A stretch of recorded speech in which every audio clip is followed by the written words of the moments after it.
Des vignes en ville et même à 2 pas du centre-ville. Un paysage étonnant qu'on peut admirer à Reims. 50 hectares au total, des clos qui sont autant de cuvées prestigieuses pour les maisons de champagne. Découverte signée Sophie Dumais et Xavier Claes. C'est un petit jardin, clos de murs, d'1 hectare, en plein cœur de la ville. Depuis 2006, cette maison de champagne a décidé de vinifier à part ses chardonnays pour en faire une cuvée particulière.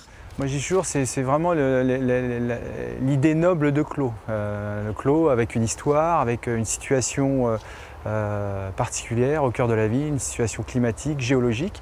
Et puis derrière, l'expression d'un vin à forte personnalité. Donc c'est pas uniquement du marketing, c'est derrière il y a un concept et le vin au final exprime vraiment toute cette idée de clos. Des clos dans la ville de Reims, on en compte 4 autres. Ils appartiennent au domaine Pommery. Sur une surface de 25 hectares, il s'agit des plus grands clos en ville. À l'époque de leur première récolte, en 1896, ils sont situés dans les faubourgs. La craie en fait un terroir particulier. Et en 2002, les 4 clos donneront naissance à la cuvée Les Clos Pompadour, qui doit révéler ce terroir.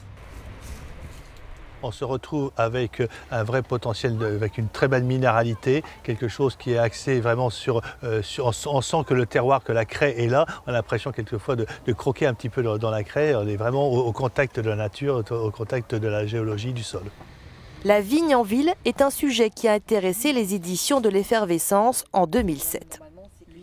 Aujourd'hui, il y a 50 hectares, ce qui est déjà pas mal, intramuros, mais il faut savoir qu'avant, à Reims comme ailleurs, d'ailleurs, il y avait de la vigne partout, avant le phylloxéra, et que là, ce sont des vignobles qui ont été en quelque sorte replantés et voulus comme tels. Les 25 hectares du terroir de Murigny appartenant à la maison Tétinger ne sont pas un clos, mais un terroir, sans doute le plus ancien des faubourgs de Reims, car les écrits prouvent l'existence de vignes dès le IXe siècle.